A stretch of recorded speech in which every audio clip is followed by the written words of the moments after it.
So she is the Vice President for Foreign and Defense Policy Studies at the American Enterprise Institute. Good morning. Good morning. I want to ask you first if you can tell us anything new about the meetings that are going on in Iraq today to try to come up with this post-war Iraq government. I'm not sure that I can tell you anything new, or at least not anything that wasn't in the papers this morning, but I think it's a good idea. I think it's a good initiative. This is something that should have happened a long time ago.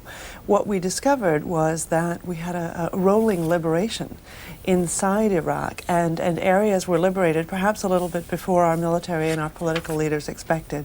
And as the military wanted to move on, what was left behind? There was no government, no local government, no basic facilities. I'm not even talking about ideology. Just sort of local governments, water, electricity, who's going to make the trains run on time. And had we had a more robust partnership with Iraqis on the ground and with some of the opposition groups, we would have been able to I think, send a better message to people that there wasn't going to be a vacuum, that there wouldn't have been as much chaos, that perhaps local order could have been restored a little more quickly. General Garner, the head of the Office of Reconstruction for the United States government, is now doing just that in Nasiriyah, and I imagine this is the first of several meetings. But it's a good idea. What is going to be the key element of making those meetings work and of making the U.S. presence or lack of presence in Iraq work? That's the $64,000 question. I guess we haven't had inflation with the $64,000 question, but it is. You know, it's difficult. One of the things that we're seeing on the ground, particularly in southern Iraq, but also in other areas, there's a lot of other countries who have pernicious interests are interfering.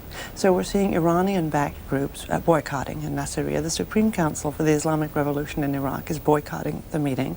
And I'm not entirely distressed by that, frankly. I'm not sure that we want to see them as part of a new government, but there's no question that they speak for some people on the ground in southern Iraq. The problem is that they're a wholly owned subsidiary of the government of Iran, which is a strategic enemy of the United States and of Iraq. So what will make this work is a spirit of cooperation. What will make this work is a willingness on our part not to play games politically with the parties. And I think that we have not had the resolve in recent years, and particularly in recent months, to quell our own internal government bickering to the extent that we can reflect that on the Iraqi people as well. Well, I want to ask you about that because yesterday we had Robert Dreyfus on our program who writes for the American Prospect, and he had written a piece about post-war Iraq, and you were in it. And he talked about you on the program yesterday a little bit. We want to show you what he said and give you a chance to respond. And again, he's talking all about what role different elements of the United States government have in post-war Iraq. Well, Danny gets very emotional about this. She's very closely tied to the Iraqi National Congress. She's a strong supporter of theirs. And when I called her to ask, I said, I've been talking to people at the State Department, and they said that Chalabi was kind of a clown. She started shouting into the phone, you know, who gives a good goddamn what the State Department thinks? And I mean, in a way, I give her credit for the strength of her views and her honesty. I think she's completely wrong, though, if she thinks that Ahmed Chalabi can take the reins of power in Iraq and have any kind of semblance of credibility there. Ms. Pletka. He makes me feel like a movie star. What does Danny think? As if people cared. Well, I think Bob probably was mischaracterizing my views a little bit, but there's no question that the idea that somehow the United States government should be working against people who are not terrorists, not Baathists, not, in fact, enemies of the United States, and have only wanted for decades on end to remove the government of Saddam Hussein and replace it with a representative and better government for the American people is really reprehensible. We shouldn't be conducting sort of smear campaigns against individuals, whether it's Ahmed Chalabi or others, I should add. This desire on the part of, and it's not just the State Department, it's certain parties within the government, to pick and choose among Iraqis as if somehow there are legitimate Iraqis and illegitimate Iraqis, rather than Iraqis who espouse beliefs that are unacceptable to the vast mass of Iraqi people, such as former members of the Ba'ath Party, is really wrong. It's a bad signal that the United States sends. It's the kind of interference that has gotten us in trouble in the past. And, you know, at the end of the day, what we want to do is create an environment in which the Iraqi people can choose for themselves. By doing it ourselves in advance, we send a really bad message about what we believe in. Post-war Iraq is our topic this morning. Our guest is Danielle Pletka. She is Vice President, Foreign and Defense Policy Studies at the American Enterprise Institute, AEI. Our phone lines are open, 202-585-3880. If you support the war, 202-585-3881. If you oppose the war, we're just dividing the lines that way in order to get different thoughts on it. Now, earlier this morning, we were talking about Syria and what impact that might have next. And one of our viewers said it didn't matter whether we did diplomatic, let's say if we pulled our ambassador out of Syria, or we did economic sanctions, or we went in militarily, any of those would be sending the wrong signal to Arabs about what the United States plans are in that part of the world. Well, I'm not sure that anything we do would send the wrong signal, but you know, clearly we want people to understand that this is not a march of the third ID from Baghdad to Tehran to Damascus, and points beyond. On the other hand, people need to understand that what concerns the United States government about Syria is not what has been going on lo these many years, which is very troubling. In other words, state sponsorship of terrorism, harboring terrorists, amassing weapons of mass destruction, interference in the peace process, not to speak of just a lousy dictator to the Syrian people. No, that's not what the problem is at this moment. It's the fact that the Syrian government is actively interfering in our operations in Iraq and trying to get American soldiers killed, period. That's not okay. And if the Syrian government isn't smart enough to wake up and smell the coffee, then there have to be consequences. Now, that doesn't necessarily mean bomb tomorrow, but it does mean that we need to have a very robust dialogue. And by the way, people should understand, this didn't start with Don Rumsfeld standing up and saying, you're bad. There were very, very serious private discussions that have been going on before the war, at the beginning of the war, and throughout the war. But the Syrian government only closed its border at the end of last week. That shows you that they're a little bit tone deaf. We need to deal with that problem because we need to protect our soldiers and we want to protect the future of Iraq. I was looking for, I think it's the New York Times editorial on that this morning. Yeah, I saw It it. says that this may be the really big issue for the Bush administration coming up next. Well, again, Syria, Iran, and other countries have been allowed for many years to play this game of destabilization through terrorists, through proxies. And we want to make sure that Iraq does not become another field in which they feel that they can send Hezbollah terrorists, that they can blow people up, that they can interfere in the reconstruction and rehabilitation of the country. First call for Danielle Pletka is Holiday, Florida. Yes, good morning. Morning. Danielle, it's not that I disagree with what you say, but the people of Iraq needed us there. I mean, they needed help. Nobody else was going to do it. They were under a dictator for, 25 years? So somebody needed to go in there and help them, so why not us? It helps out our country and others to keep terrorism down. Oh, I don't disagree at all. I think that it's less a question of why not, which implies a certain passivity. I think that the United States actually stands for something in the world today. We enjoy enormous liberty. We enjoy religious freedom. We enjoy political freedom. We can change our government whenever we feel like it. That doesn't mean we need to go from country to country delivering those liberties to people, but certainly we ought to be making an effort. And in the case of Iraq, there was a national security imperative. There was a long, long diplomatic process, and we came to the end of all of the other options we had for removing weapons of mass destruction and liberating the people of Iraq. We did the right thing. Is it Geneseo, Illinois? Geneseo. Geneseo. Illinois. I saw it wrong. Thanks. Go ahead. I want to take to task this idea that excluding all former Ba'ath Party officials in Iraq. I mean, from all accounts that I've heard, the only way you can seek any kind of position of note in Iraq for the last couple of years is some sort of Ba'ath Party membership. It may not be, they may not even believe the ideology, but that was the only way to survive.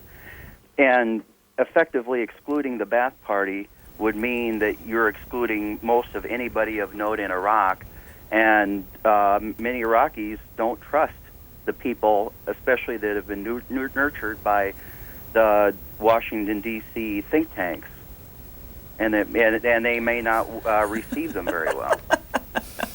Oh, yes, Washington, D.C. think tanks. We're really ruling the world, if only. You make a really good point, which is that the Ba'ath Party is enormous, and to hold certain positions inside the Iraqi government, and even minor teaching positions in Iraq, you may have had to be a member of the Ba'ath Party. So de-Ba'athification, the process of removing those kinds of leaders from Iraq, is not meant to be a massive purge of any card-carrying member of the Ba'ath Party, because you're right, the result would be the loss of a functioning cadre inside the country. What you need to do is make a distinction. What we need to do and what the Iraqi people will need to do is to make a distinction between those who were forced members and active rulers, leaders, local enforcers in the Ba'ath Party.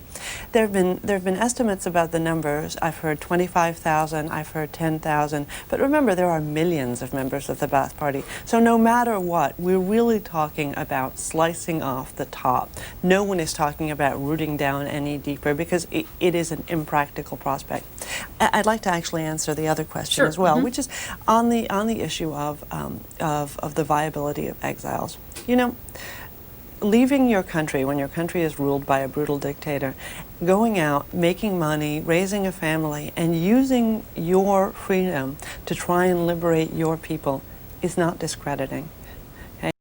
These people who are sort of being called exiles, as if that is somehow distinct from real Iraqis who stayed on the ground, is an enormous injustice. Imagine to yourself in other countries, there are people who are outside Syria or Iran, Libya, fighting for the liberation of their country. Chinese in this country who are fighting for the liberalization of China, just to take it out of the Middle East. Is it really just for us to say, you're just not authentic. You're not a real guy, because you left. You refused to suffer under those people, and you left to fight. That's not fair, and it's not right, and I don't think it's true that people like Shalaby and others do not have legitimacy among the Iraqi people. Clarksville, Maryland. Hello. You're on the air. Thank you. I have a question. Since you're with the American Enterprise Institute, you might know about what you see about the big picture, and whether it would be wise, in fact, to go into Syria if the point of this is to establish an American presence in the Middle East, as some of the writings suggest. If the United States went into Syria right now and got rid of a government which has a very bad history, I don't know about the new person, whether he's likely to change that, could they then pull some of the troops out of, or maybe entirely out of Saudi Arabia, places where it really upsets a lot of Arabs to have American troops, and then accomplish the goal of having a big American presence in a very important region and protecting Israel, but do it really quickly and do it militarily. I don't see that the economic and diplomatic routes offer any potential. Well, a couple of points. First of all, I think that our troops are going to move out of Saudi Arabia, and I think that's going to happen no matter what goes on in Syria. The purpose of our troops being in Saudi Arabia was, it grew out of the Iraqi invasion of Kuwait, and with the removal of the Saddam Hussein regime, there really doesn't seem to be a great purpose in them remaining there. So I think that will probably happen in short order. But, you know, I do think it's important to understand that a military accomplishment is not an end in and of itself. As we see right now in Iraq, removal of Saddam Hussein is only the halfway point, and there's a great deal more to happen, and what's going to happen is actually going to be a lot more complicated than the military campaign. You have to win a peace as well as a war. So the idea that we should take on, for example, the great what next question, should it be Syria, should it be Iran? You know, no. For the simple reason that in Syria, we don't like what the government is up to, but the government has to be given an opportunity to modify its behavior. Now, is that going to happen? We need to watch very carefully. We need to look at what the Syrian government is up to, and at the end of the day, the military option may be the only one remaining to us. But they should definitely be given an opportunity to wake up and smell the coffee. What we want to see is a gradual liberalization. What we want to see is an end to the sponsorship of terrorism. What we want to see is better government throughout the Middle East. We do not, as our goal, have a desire for troops throughout the Middle East. I think that's a lousy idea. We don't want it. The American public probably doesn't want it. And it doesn't serve any end. We're not helping the Arab people by having troops throughout the Middle East. What will help the Arab people is having better governments. Houston, Texas. Yes, good morning. Morning. I am an American from Assyrian origin. First, I would like to thank you for your wonderful program. And if I would have a little leeway, would like to address a point that your guest mentioned, that think tanks don't rule the world, and we wish. But you have to admit with me that think tanks do play a very big role in the make, if you wish, of the policy, the American policy. The first very important point, or actually what the most very important point, is why don't you, as a think tank, or all the intelligent people who make these big ideas about terrorism, just define what is a terrorist? If one person is defending his homeland, who's been occupied by another military force against all United Nations, including the United States, and I'm talking here, I think you know who am I talking about, which is Israel. Are these people terrorists, or are they freedom fighters? This is the main question that affects what is the United States looked upon in Syria or in any Arab country. Are we just a bunch of a gang of cowboys who just want to impose our position? This is the United States of America and not the United States of Israel. Houston, thank you very much. Danielle, Pletka. This is the age-old debate. You know, one man's terrorist is another man's freedom fighter. It's that kind of moral relativism that has gotten us where we are in the Middle East. You know, a terrorist is defined in American law, but I think we also all know what a terrorist is. A terrorist is a person who's willing to blow up a kindergarten in order to attain political aims. I don't think there's a lot of dispute, and nobody is asserting that Palestinians hold the monopoly on terrorism or any such thing, or that there's not justice in a desire for a Palestinian homeland. But there are red lines that you cross as a, quote, freedom fighter, and blowing up civilians, threatening schools,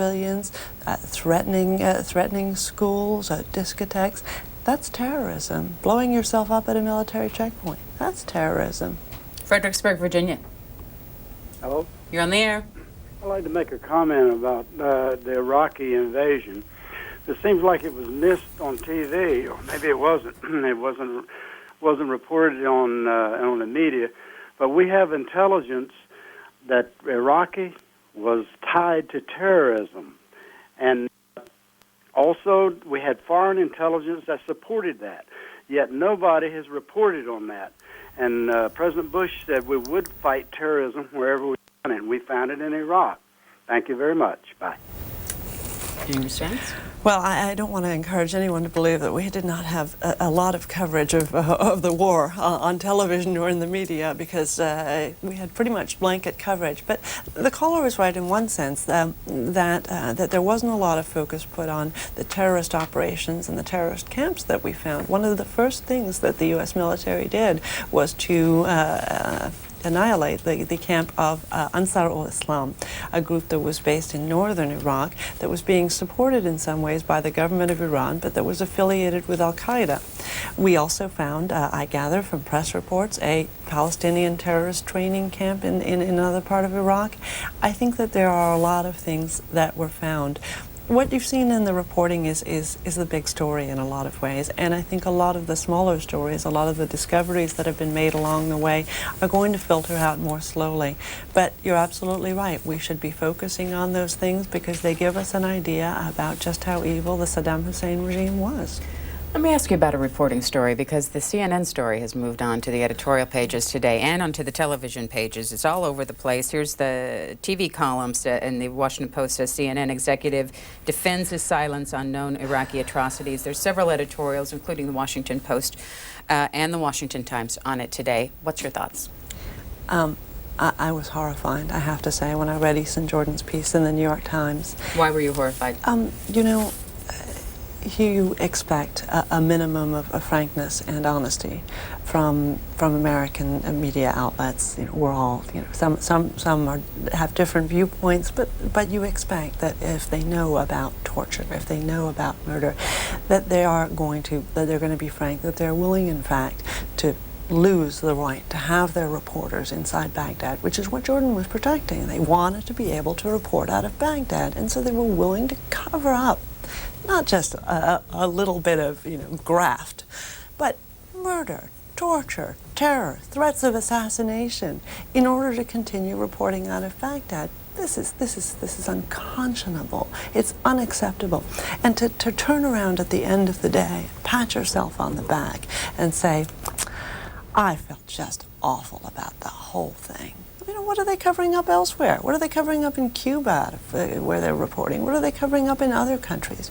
This is not okay. You cannot do that. You cannot take it unto yourself as an editor or anything else to say that I get to decide that I am not going to report on this kind of thing because I want to protect, you know, my reporters.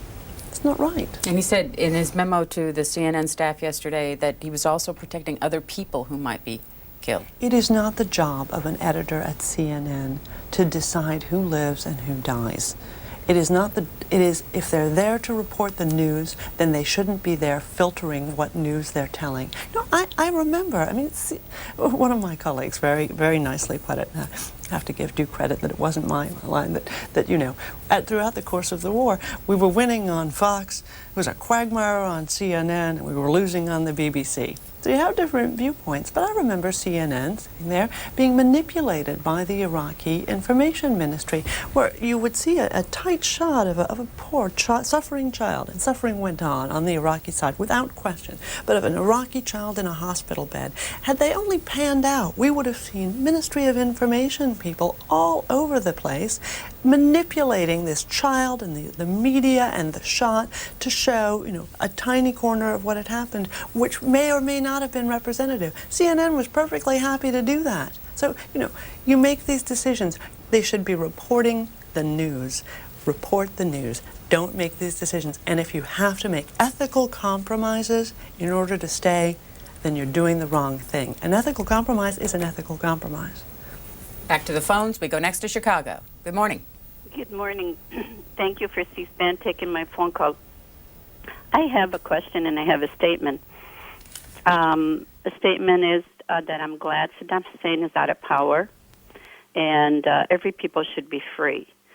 But my question is to your guest, when are we going to go after Prime Minister Sharon for killing Palestinian kids and Israeli kids?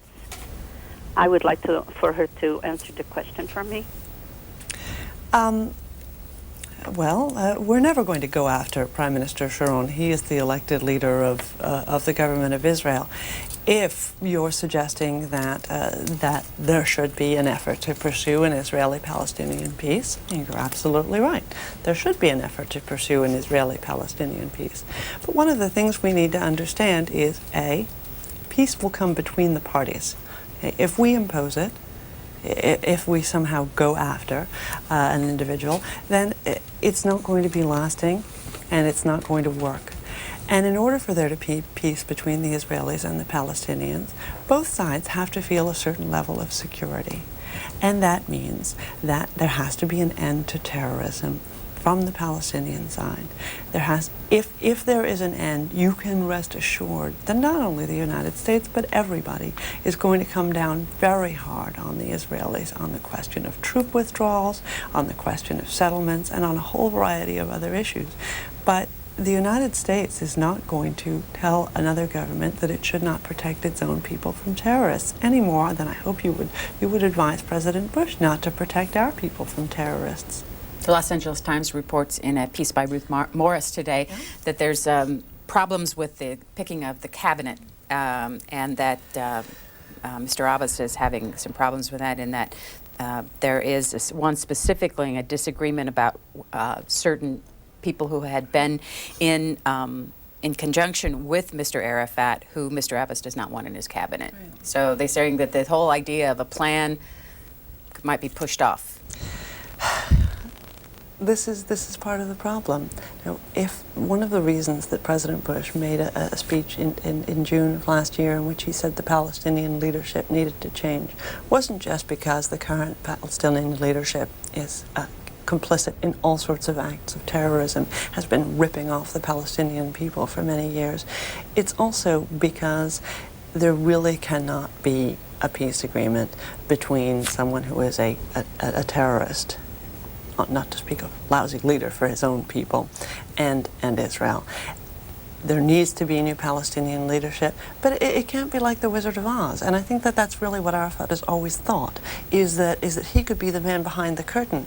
Abu Mazen, who is a long-time friend and compatriot of Yasser Arafat, has said, I'm not going to be your puppet, and I'm going to pick my own cabinet. And Arafat has shown himself, Arafat and his Fatah faction behind him have shown themselves unwilling to allow him that latitude. You know, that's not okay. Next is South Beach, Florida. Good morning, ladies. How Morning. are you? Fine, thanks. Danielle, don't you think that Syria was responsible for partly responsible for supporting the guerrilla movements in Lebanon for the 200 Americans that were massacred back in the late 80s? I think that Syria, has been wanting to feel the force of the United States now for a few years, and honestly, all these Arab countries are responsible for terrorism in the whole world. I mean, Cuba, Fidel Castro was in July 27th, a few months before September 11th, with the Ayatollahs in Iran, saying that together we're going to bring the Yankee imperialist dogs to their knees. Fidel Castro said this. And some of these airline hijackers who hit into the World Trade Center went through Cuba to enter the United States. And also, Cuba used biological weapons in Angola. So they have biological weapons in the island aiming at the United States of America. For 44 years, the Cuban people have been suffering under totalitarianism and communism. Isn't that enough reason to go after Cuba as well as Iran and Iraq and all these other Arab countries? At least. No, I'm sorry, caller. I thought you were done. Go ahead. Cuba has been in vogue recently, in recent years. Now, I'm not going to pretend to you, by the way, that I'm an expert on Cuba, because I'm not. I know my area, the Middle East and South Asia, but Cuba is not part of it. But let me say this. Cuba has been very popular, and members of Congress, business leaders have been lobbying strenuously. We need to reach out to Cuba. Castro is not a threat. I agree with the caller in many ways, although I'm not sure about the level of Cuban involvement in the various terrorist acts against the United States. There's no question. The quotes from Castro from just before September 11th from Tehran are absolutely accurate. There's no doubt that he remains an enemy of the United States. There's no doubt that he would exploit an opportunity to harm the United States. And yes, I agree that Cuba probably does have some form of biological weapons program. The issue is, can we invade everybody? Is this about going and marching in and changing the world? And the answer is that there are many different ways to change the world. We have had sanctions against Cuba. Many people believe they're ineffective. I don't happen to believe they're ineffective. To the contrary, I think we need to be very sharp about who's a good guy, who's a bad guy. But we also need to have a parallel positive message.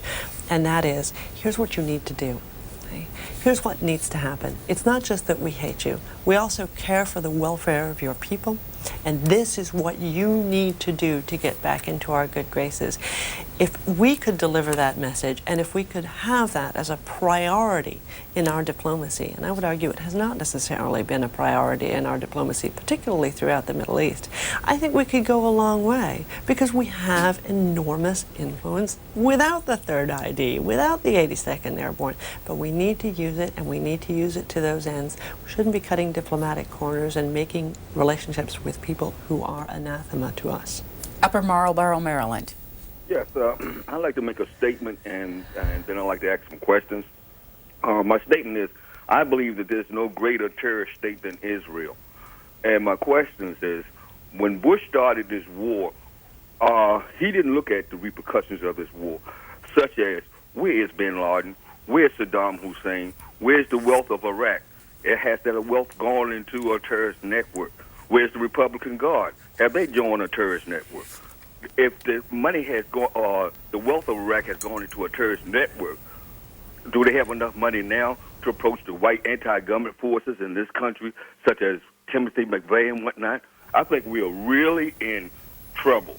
And then when I say Timothy McVeigh, I mean the organizations that he was associated with. I think Bush has really messed up, and I think we really are going to pay a high price for this. Thank you. Do you have any reaction? I don't want to touch it. I don't agree with a single word the caller said. I think he's a little bit confused and rather overcome with conspiracy theories. Clearwater, Florida. Good morning, Danielle. What a pleasure, Danielle, to see your honesty and to feel it. And our Conservative Party really appreciates you and for your trust. What I'd like for you to address, Danielle, is the dangers of the global terrorist financing.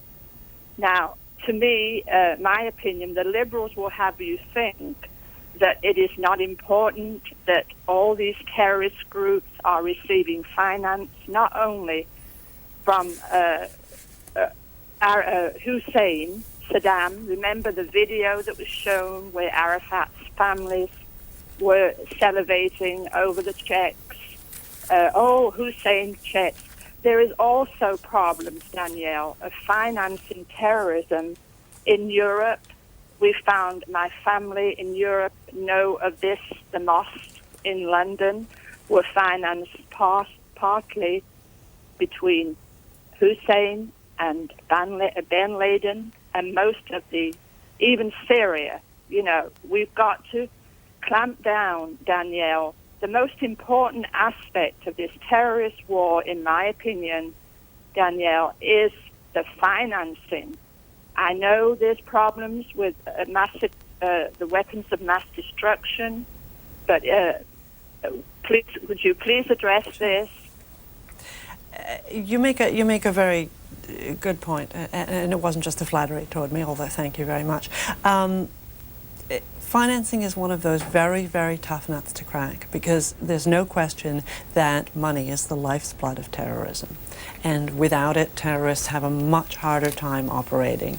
So in going forward, we have looked at, yes, Saddam Hussein and the $10,000, $25,000 he would provide to the families of suicide bombers among the Palestinians. But of course, the Saudi government has been deeply involved. The Saudi government and also Saudi individuals, to be fair, outside the realm of the government, have been involved in financing Al-Qaeda, other groups, through charities.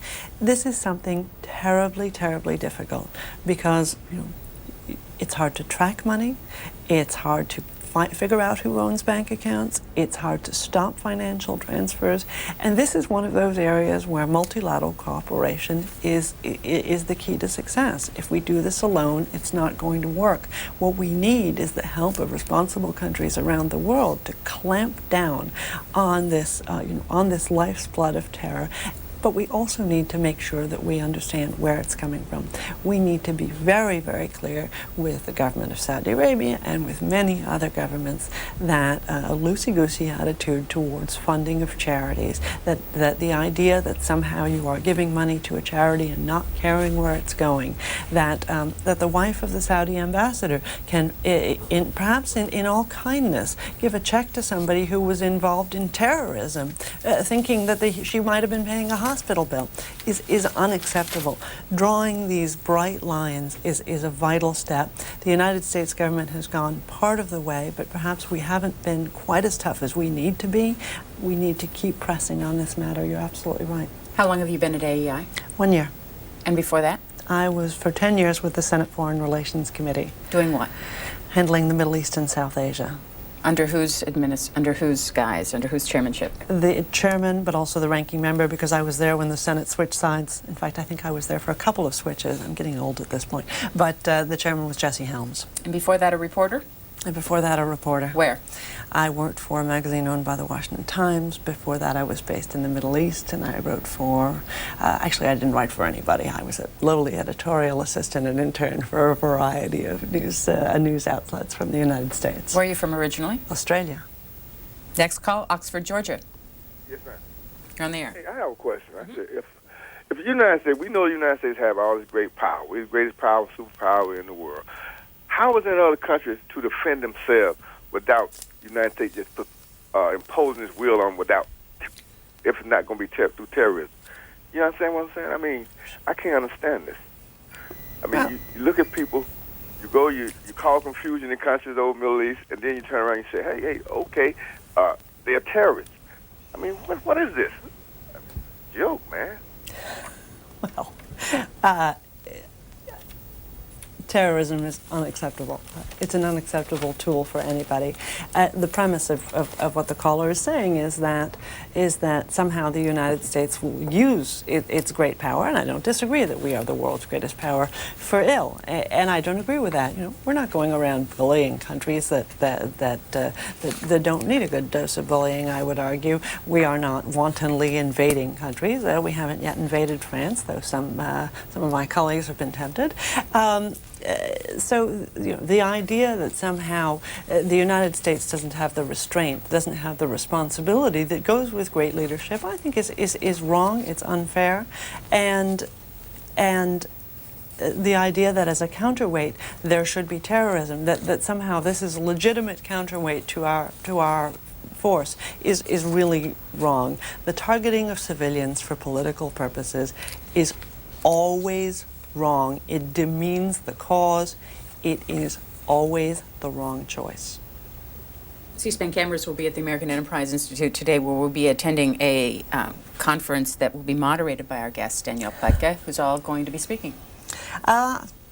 You put me on the spot. Who do we have this morning? We do a weekly briefing on the war, which I think will eventually, actually fairly soon, come to an end. We will have AEI scholar Josh Moravchik, who's going to be talking about public diplomacy, about anti-Americanism, about how we face up to that. We will have AEI scholar Richard Pearl, who's going to be talking about some of the issues that are going to be coming up with the Iraqi opposition and a variety of other issues. And one of our guests will be Janet Daly from the Daily Telegraph in London, who's going to be talking about the European questions. I think also, if a conversation I had yesterday afternoon is correct, that AEI scholar Michael Novak will also be joining us to talk about not only to talk about Europe, he just got back from Europe and from a visit to the Vatican, but he's also going to be talking about some of the religious components of what's going on, which I think will be absolutely fascinating. And the whole focus is post-war Iraq. The whole focus is what's going on right now. It's kind of a daily briefing, but inevitably we do talk about the bigger picture. How has, two people have brought up the whole issue of the influence of AEI. How has AEI, or your life at AEI, changed since many of the people who are at AEI have been known to be advisors in this administration, and specifically in this war with Iraq? Well, first of all, many people who had been at AEI are in the administration, and we're immensely proud of them. We think that making a better world is about sharing great ideas. And at a think tank, one of the liberties that you have is to think a little bit in the medium and the long term. The government doesn't do that very well. They tend to think about tomorrow and the next day. And so that's a luxury we have, and we have, I think we have terrific people. AEI has been talked about a lot, and I think that's because of the quality of the ideas that the people who are at AEI have. One of the greatest things that you can do is sell your ideas and share them with others. Last call is Northville, Minnesota. Hello? Go ahead, Minnesota. Yeah, this question for Danielle. Is there 3 tribal type of religions over in Iraq, or what? Well, Iraq has always been actually a secular state, and it was only during the first Gulf War that Saddam Hussein decided that he should write Allahu Akbar, God is great, on the Iraqi flag. But before that, it wasn't on the Iraqi flag. Iraq is a complex ethnic and religious state. It is 65% Shia Muslim, and there is a much smaller number, a disputed percentage of Sunni Muslims, and then it is about, I don't want to get my percentages wrong, but there is a large proportion of Kurds who are actually Sunni Muslims but are not ethnic Arabs. So Iraq is a real melting pot. There are also Christians, there are ethnic Assyrians, there are Turkmen. It's an absolutely fascinating country. But you actually give me an opportunity to bring up something very important, because what a lot of people have said is that now that Saddam Hussein is gone, Iraq is going to explode in ethnic tensions, and that Sunni Arabs and Muslims and Shia are going to be at each other's throats, and that they're all going to be fighting with the Kurds. And I think it's important for us all to remember that historically, Iraq's people have been very nationalist. They have not fought with each other. Sunni and Shia have not confronted each other inside Iraq. To the contrary, Baghdad, in fact, 60 years ago, Baghdad was more than 50% Jewish. So Iraq has been, I wouldn't call it a tolerant country, I wouldn't call it necessarily a model, but it has not been a cauldron of ethnic or religious tensions. And one tiny little note in addition, Iraq's Shiites were loyal Iraqis. They fought against the Iranian government for 8 years in the Iran-Iraq War from 1980 to 88, and they were not a fifth column for Iran. So the idea that if Iraq's Shiites end up having some important role in a future Iraqi government, that Iraq will somehow become a satellite of Iran, I think is also very important to dispel. We have great hopes for the future of Iraq, and I think the people are really up to the challenge. In a few minutes, we're going to be asking our viewers a question. I want to ask you what you think of this and whether the Pentagon should allow the Reverend Franklin Graham, Billy Graham's son, to do the religious ceremonies on Good Friday at the Pentagon. He has been invited to do so, and some Muslim groups who work at DOD, people who work at DOD who are Muslim, have complained about it. Because of Reverend Graham's earlier comments about Islam. About Islam. Mm-hmm.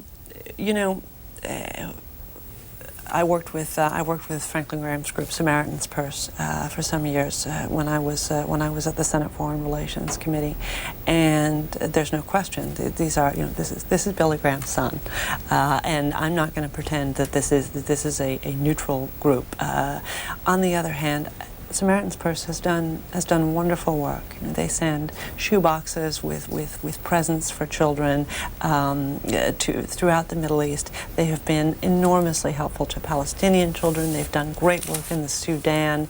They are a genuine humanitarian organization, and I'm not going to make excuses, and I'm not going to characterize what Franklin Graham has said, because he's a grown-up and he's accountable to himself.